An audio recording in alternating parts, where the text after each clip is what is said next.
very much course coordinator Bharat sir are very beautiful and encouraging words for all of us, and particularly for me, and for appreciating today's efforts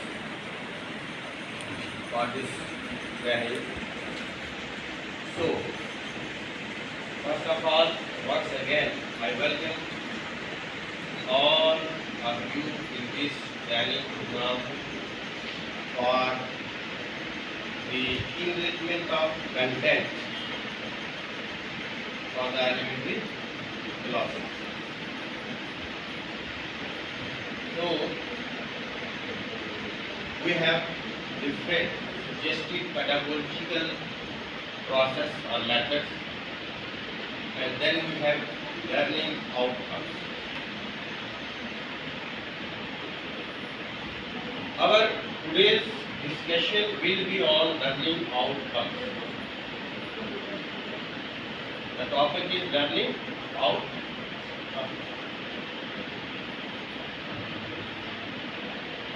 सबसे पहले तो ये है कि learning outcomes, जब भी हम कंटेंट क्रिएट करें, चाहे क्लास के लिए करें, चाहे हम किसी ट्रेनिंग प्रोग्राम के लिए करें, चाहे हम किसी रिटर्न बुक के लिए हम पब्लिश करने के लिए करें, we have to first of all fix the objectives, learning objectives and learning outcomes. सबसे पहले मैं समझता हूँ कि हम सब ये डिस्कस कर रहे हैं कि ऑब्जेक्टिव्स और लर्निंग आउटकम्स में डिफरेंस क्या है। वो सब को सस्पेंस होता है, सस्पेंस होगा उनको कि ऑब्जेक्टिव्स क्या है और लर्निंग आउटकम्स क्या है। ऑब्जेक्टिव्स उनको कहा जाता है जो हम टॉपिक स्टार्ट करने से पहले, टॉपिक पढ़ाने से पहले जो हम मकासद, ऑब्जेक्टिव मीन्स मकासद, ऑब्जेक्टिव मीन मकसद एंड ऑब्जेक्टिव मीन मकासद, कि जो हमारा मकसद होता है उस टॉपिक के अंदर, students will learn evaporation, student will learn condensation, student will learn and so on so. So these are the objectives. Objective हमने हल कर दिए, अपना टॉपिक जो है बढ़ा दिया कि मेरे ये ऑब्जेक्टिव थे, आज बच्चे को ये सिखाना है, पार्ट्स ऑफ बॉडी सिखाने थे या कुछ भी पार्ट्स ऑफ प्लांट सिखाने थे, ऑब्जेक्टिव हमने हल कर दिया अपना। But where are learning outcomes? Learning outcomes यानी सीखने के, वो हिंदी में कहते हैं सीखने के परिणाम, हिंदी मुझे नहीं आती है, या सीखने के तदरीसी नताइज, यानी जो हमने दर्स दी है क्लास में, उसके रिजल्ट्स क्या है, या इसको कहते हैं महासुल उर्दू में, कि इसका हमने हासिल क्या किया। वो जो न्यू पैटर्न है ये सिर्फ इसलिए ही नहीं है कि आप, कोई पूछेगा कि आपके ऑब्जेक्टिव क्या थे इसमें, आपके लर्निंग आउटकम्स क्या थे इसमें जो आप पढ़ा रहे हो, अचानक अगर आपकी क्लास में चला जाता है डाइट से, ये एक क्वेश्चन है। दूसरा ये है कि आइंदा आने वाला जो सिस्टम है वो एग्जामिनेशन सिस्टम में ये लर्निंग आउटकम जो है वो आए। लर्निंग आउटकम जो है एक एग्जामिनेशन सिस्टम में आए। तदरीसी नताइज, यानी अब ये क्वेश्चन पैटर्न ही लर्निंग आउटकम्स की केस में बनेंगे कि आपके तदरीसी नताइज क्या है, जो टॉपिक आपने, जो सब्जेक्ट आपने पढ़ाया है उसके तदरीसी नताइज क्या है। लेकिन as well as the science subject is concerned, the EVS is concerned, EVS, oblique science, to EVS is concerned or the science subject is concerned, हमने ना ही सिर्फ टेक्स्ट बुक तक महदूद रहना है और ना ही क्लासरूम के अंदर ही महदूद रहना है।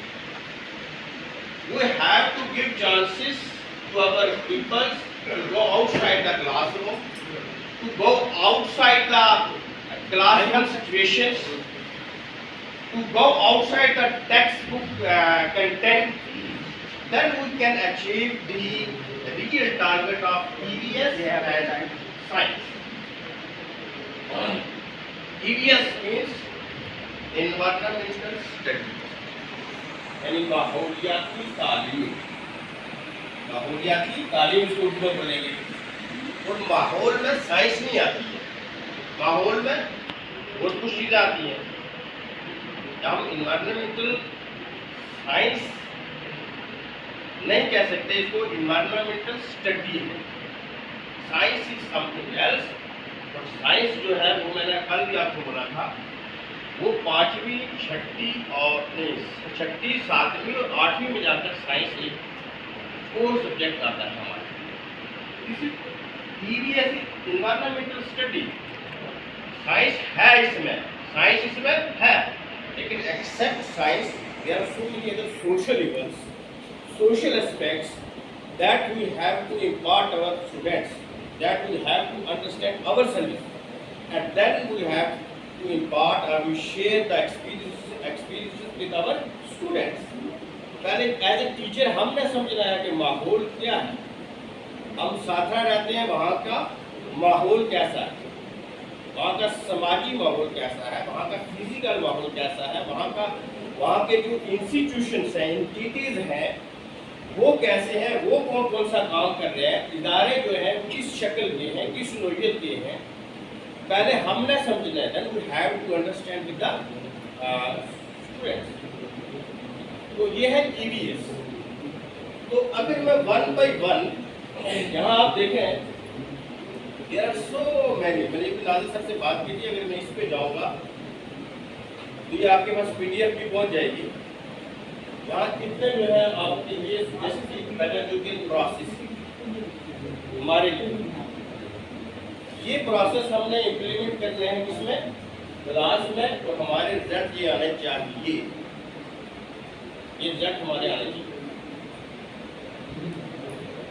ये रिजल्ट हमारे आने चाहिए। तो इन जनरल मैं आपको बोलूँ कि 3rd to 5th हमने बच्चे को क्या करना है कि explore and observe the immediate surrounding. Immediate surrounding.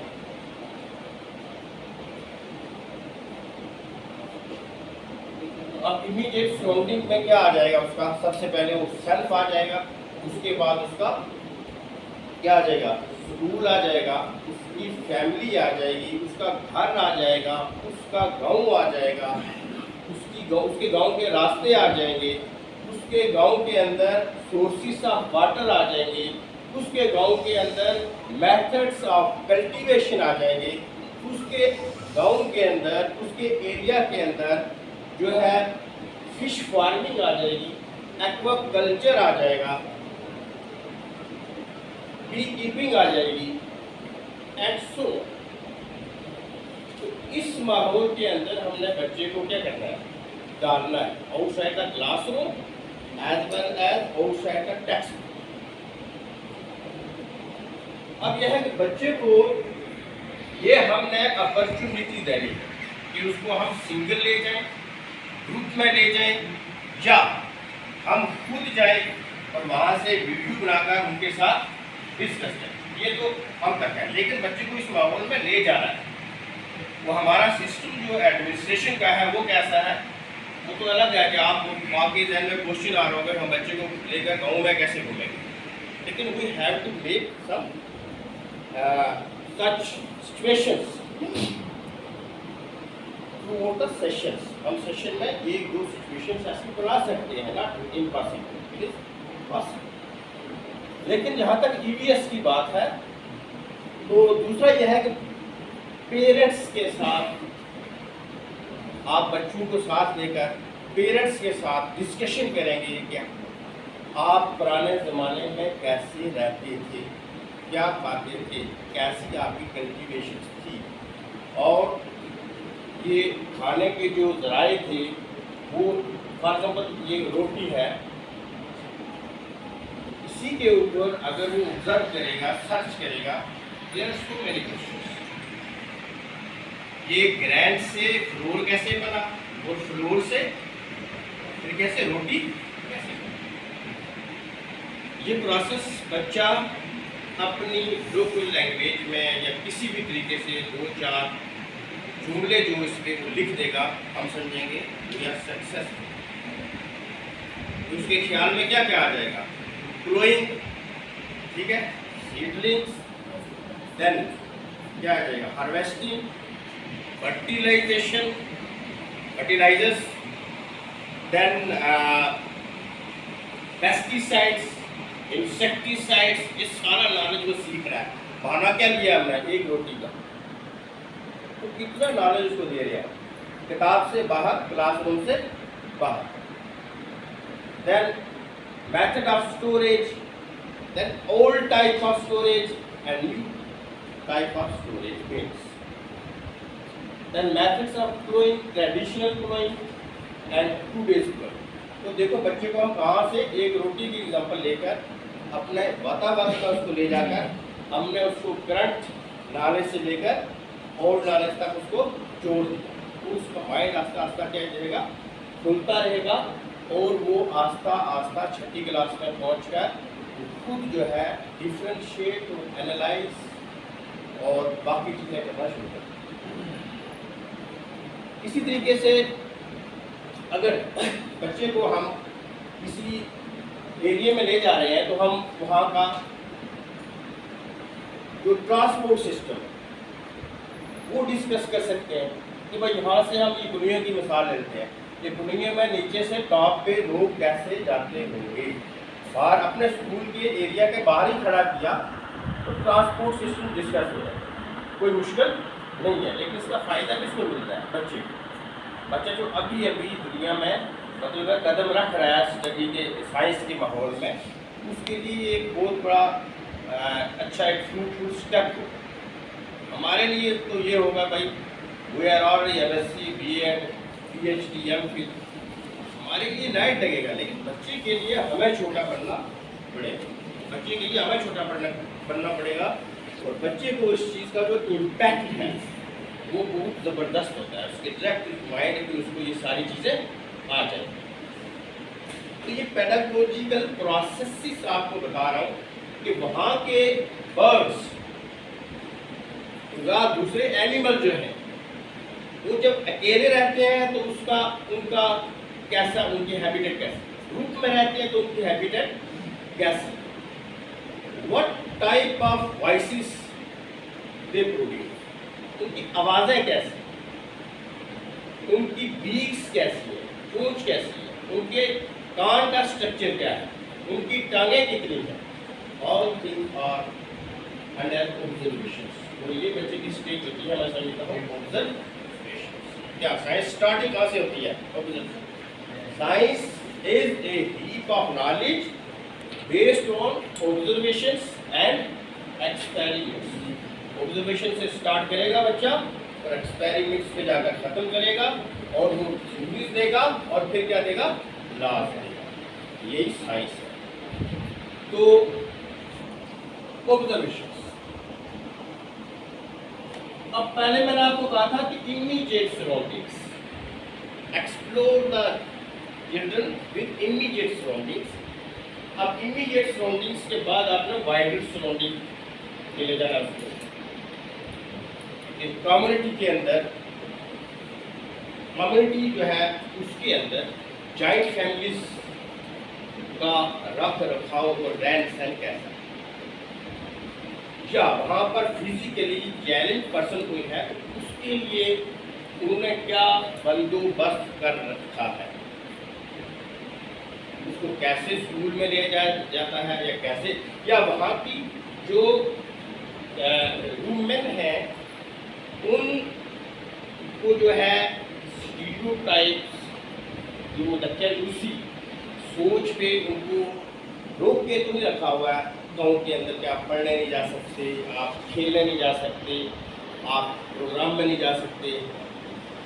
ये सारी चीज़ें आप क्या करेंगे, कम्युनिटी के अंदर डिस्कस करेंगे। Then you will have to share your experiences with your students कि ये बात अच्छी है या ये बात बुरी है, उसका जो असल इम्पैक्ट है वो बच्चे को बताना है।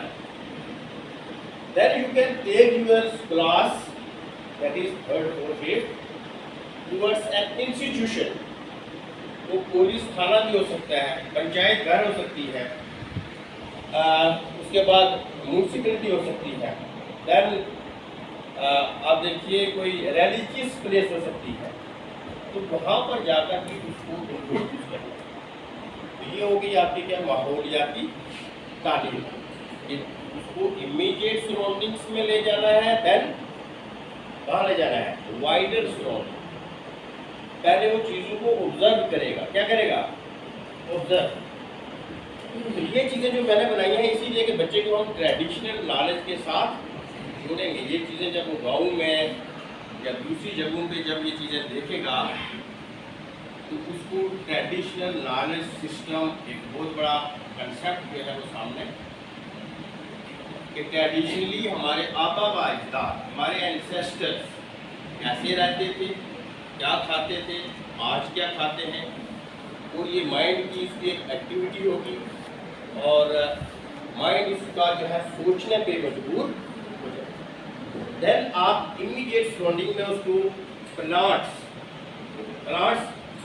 प्लांट्स के different kinds of leaves, mid leaves, veins, monocot, dicot, आप वहाँ भी सब दे रहे हो। 3rd 4th 5th जो हमने कॉलेज में जाकर सीखे थे। यहाँ मेरी एक उस्ताद भी बैठी है इस रूम में, नाम भूल गया, उन्होंने मुझे पढ़ाया हुआ है।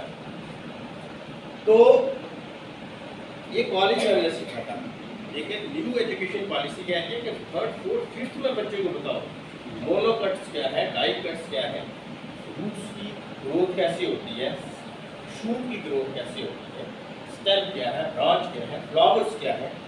तो फ्लावर्स कितने किस्म के हैं, तो फ्लावर्स के अंदर भी क्या रिप्रोडक्टिव ऑर्गन्स होते हैं। तो इमेजिन कीजिए कि हमें कब पता चला, तो आज हमारा जो पेडागोजिकल प्रोसेस है वो बता रहा है कि 3rd 4th 5th में बच्चे को ये बताना है outside the classroom environment, outside the text book हो या ना हो वो कुछ नहीं है। देन आप क्या कर सकते हैं कि अगर उन्होंने माल मवेशी रखा है तो क्या माल मवेशी का जो है वो कितने तरीकों से इस्तेमाल करने हैं, क्या वो दूध की सप्लाई करते हैं, क्या हमने डेयरी फार्मिंग रखा हुआ है, उसके बारे में जानकारी। फिर जो गोबर है उसका इस्तेमाल खेतों में क्यों किया जाता है, तो क्वेश्चनिंग तो होगी ना, विदाउट एनी एजिटेशन। बच्चे तो क्वेश्चन करेंगे भाई इसको इधर क्यों डाल रहे हैं, गोबर को खेतों में क्यों डाल रहे हैं। अब देखिए बच्चे की क्वेश्चंस और क्वेरीज कितनी बढ़ती रहेंगी और कितना नॉलेज उसको साइमल्टेनियसली इम्पार्ट करें।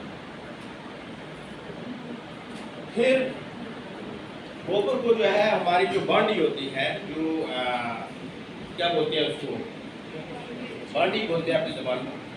अच्छा, उसकी मैनेजमेंट कैसी है, मैनेजमेंट ऑफ कैटल शेड, उसकी मैनेजमेंट कैसी है। तो क्या उनके लिए सफिशेंट जो है वो वेंटिलेशन सिस्टम है या नहीं है, कोल्ड सीजन में ये कैसे रहते हैं और हॉट सीजन में ये कैसे रहते हैं। All we have to discuss, share our experience with our students, not share but हमें उनको दिखाना है। गाँव में घर घर तो घूमना नहीं है, जहाँ पे भी हमारा स्कूल है वहाँ से हम उसको अपने स्कूल के आंगन से ये सारी चीज़ें डिस्कस कर सकते हैं। मुझे लगता है नहीं है कि सैर और तफरीह की जरूरत हमें पड़ेगी। तो सिमिलरली ट्रांसपोर्ट सिस्टम, और फिर बच्चा उस चीज़ को ड्राइंग के जरिए से या लिख कर या किसी भी चीज़ किसी भी तरह वो एक्सप्रेस करने की सलाहियत रखता हो जब वो 5वीं में पहुँचे। ये और थोड़ा आगे करते जाइए इनको। observe and explore the immediate surroundings, that is home, school and neighborhoods, for different objects, plants, animals, birds, for their concrete, simple, observable physical features, diversity, appearance, movement, places of living, found, habitats, needs and behaviors. जो मैंने discuss किया, अब one by one discuss करने की जरूरत नहीं, आप सीधा ईवीएस पे लर्निंग आउटकम्स चले जाइए, वहाँ पे अपर प्राइमरी। तो इसके साथ साथ मैं आपको बताता चाहूँ कि लर्निंग आउटकम्स की जरूरत क्यों है, what is the importance of learning outcomes. अब देखिए, एक निकलता है एडवर्टाइजमेंट निकलती है कि हमें 5 कैंडिडेट चाहिए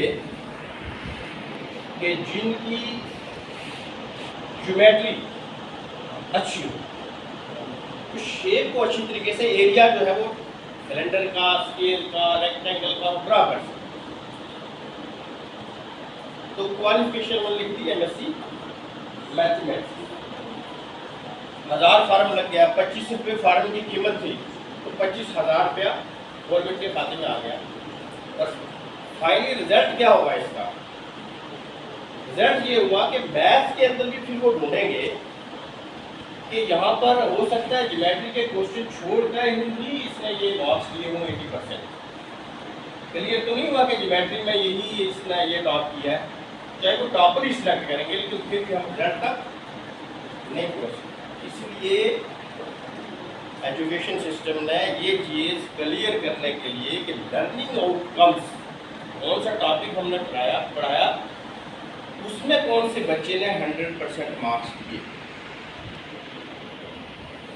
उसने किस बच्चे ने 100% टॉपिक के अंदर लिए, और वो रिजल्ट, वो रिकॉर्ड ऑफिशियली हमारे ऑफिस में मौजूद नहीं है, लेकिन आइंदा आने वाला होप के लिए मौजूद होगा। हेडमास्टर साहब से हम जाकर ये रिपोर्ट मांग सकेंगे, या प्रिंसिपल डायरेक्ट से हम ये रिपोर्ट मांग सकेंगे, या सीईओ ऑफिस से हमारे पास रिपोर्ट पहुंचेगी कि हमारा कौन सा बच्चा किस टॉपिक के अंदर कितने % मार्क्स ले रहा है। तो ये लर्निंग आउटकम्स का इससे बहुत बड़ा फायदा है। जहाँ 25,000 फार्म लग गए या 1000 फार्म लगे, वहाँ कितने लगने हैं बाद में? जब रिकॉर्ड हमारे पास मौजूद होगा तो 5 भी नहीं मिलेंगे, शायद 2 मिलेंगे, 3 मिलेंगे, तो वही लग जाए। सारा प्रोसेस जो है एम्प्लॉइज़ का भी और जो कैंडिडेट अप्लाई करेंगे उनका भी, ये सारा वेस्टेज ऑफ टाइम जो है वो खत्म होगा, वेस्टेज ऑफ मनी भी खत्म होगा। और लर्निंग आउटकम्स इसलिए भी ज़रूरी है कि आपके पास स्कूल में 2 ग्रुप हैं। एक ग्रुप जो है वो हाथ से तख्ती से अपना नाम, तख्ती पे अपना नाम लिखता है कलम से, दूसरा ग्रुप जो है वो कंप्यूटर पे टाइपिंग पे वो अपना नाम लिख रहा है। तो आपकी जो स्ट्रेटजी जो होगी पढ़ाने की, उस बच्चों 2 ग्रुप्स को क्या सेम रहेगी? सेम नहीं रहेगी। सेम स्ट्रेटजी आपको चेंज करना पड़ेगी। ये ग्रुप तो कंप्यूटर पे टाइप करेगा और ये ग्रुप जो है जो तख्ती पे लिख रहा है या पेन से लिख रहा है। आपकी स्ट्रेटजी को पढ़ाने की जो आपकी वो डायरेक्शन है, वो लर्निंग आउटकम से क्या है? लर्निंग आउटकम से ही वो डायरेक्शन आपकी चेंज होगी। और दूसरा यह है कि लर्निंग आउटकम्स में उस चीज़ को समझता हूँ कि जिसके अंदर हमें 100% श्योरिटी हो कि ये 100% जो है बच्चा करने के काबिल है, जिसमें शक आ गया, वो लर्निंग आउटकम नहीं। तो लर्निंग आउटकम्स भी जैसे इंटेंसिव लर्निंग आउटकम्स ILO,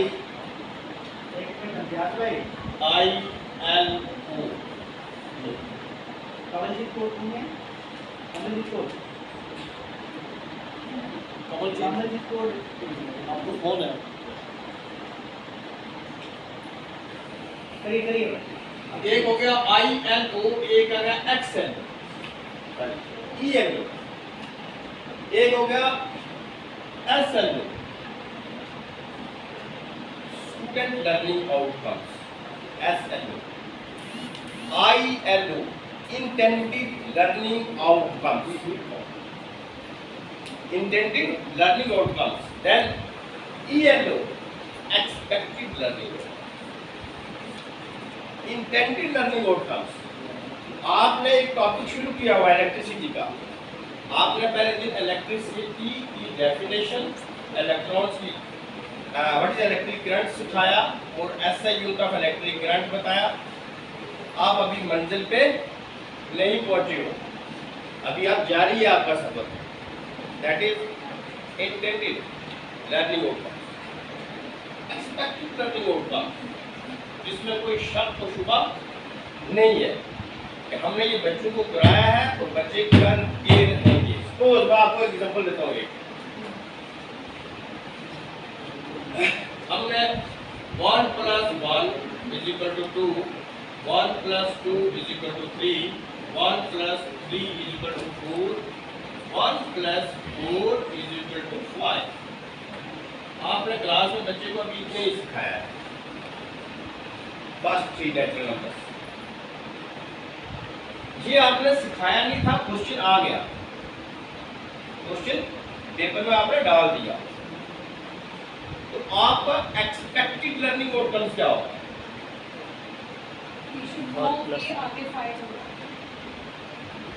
आपको यहाँ पर शक न हो. 1 + 4 = 5. ये क्या हो गया? मैंने कहा डोट आ गया. शायद कर पाएगा या नहीं कर पाएगा, वो बात अलग है. बच्चा तो कर पाएगा, लेकिन क्या आपको यकीन है? क्योंकि आपने क्लास में कराया है. एक्सपेक्टेड लर्निंग आउटकम का यहाँ आपका यहाँ तक ही है, इस पर आपका यकीन है कि ये हमने करवाया है, श्योर है ये करेगा. तो ये इंटेंडेड है कि आपने अभी 1 + 4 या वो अलग बात है, बच्चा सीखता है, माहौल से सीखता है, पेरेंट्स से सीखता है, लेकिन टीचिंग के लिए एक्सपेक्टेड लर्निंग आउटकम जो है वो दिखाना है. स्टूडेंट्स कैन, आप कैसे लिखेंगे इसको? लर्निंग आउटकम कैसे लिखेंगे? कोई एनिमल नहीं, इसको लिखना है. लर्निंग आउटकम आपने लिखने भी हैं कल लेसन प्लान में. आप इसको कैसे लिखोगे?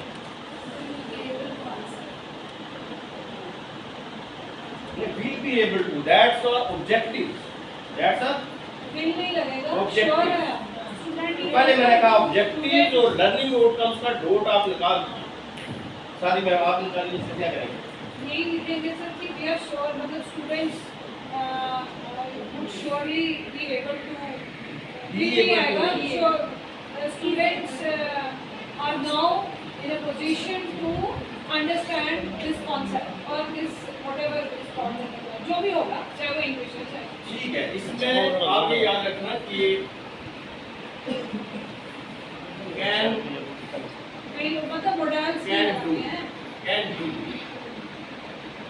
प्रेजेंट इंडेफिनिट लर्निंग आउटकम्स करता है, बच्चा पहचानता है.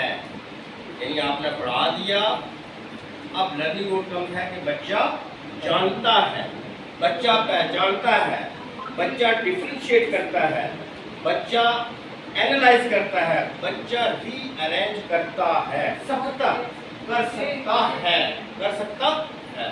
यानी इसमें लर्निंग आउटकम्स में ता आना चाहिए. Will be, that is objective, वो हमारे मकासद थे और ये हमारे महासिल थे. ये हम हासिल करके यहाँ पर बच्चों को बैठाया हुआ है कि ये करते हैं. ये आपने बहुत अच्छी चीज बताई. Because generally there is a confusion when we write objective, we write we will do this, we will do this, thinking that they are now student will be in a position to. So again it goes into the objective. इसलिए मैंने सबसे पहले topic learning outcome शुरू करने से पहले ये चीज़ मैंने खुद भी तो बहुत दूर से, बहुत देर से दूर की है. तो आज सोचा कि अपने साथियों को भी दूर करा दूं. ये लर्निंग ऑब्जेक्टिव की जब हमने कंटेंट क्रिएट किया, कौन सा दीक्षा का, जब हम कंटेंट क्रिएट कर रहे थे उस वक्त मैं था यूनिवर्सिटी से हमने ये लर्निंग ऑब्जेक्टिव्स और लर्निंग आउटकम्स पर वो डिस्कस करने के बाद फिर हमने कंटेंट क्रिएट किया.